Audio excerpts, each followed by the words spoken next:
అందుకే ఆయన అంటాడు, నా రెక్కల మీద మిమ్మల్ని ఎత్తుకొని 40 సంవత్సరాలు మోసాను. యెషయా గ్రంథంలో చదివిన వాక్యం ఏంటంటే, నేను గొర్రెల కాపరి వలె మిమ్మల్ని ఎద మీద నా భుజాల మీద మోసాను అంటాడు. ఇక్కడేమంటాడంటే, నేను పక్షిరాజు వలె.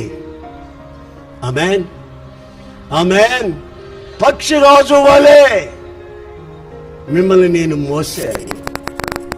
లేకపోతే ఆ అరణ్యంలో, ఆ చిత్తడిలో, ఆ వాతావరణ ప్రతికూలాల మధ్యలో మీరు ఆకులు రాలినట్టుగా రాలిపోయేవాళ్ళు.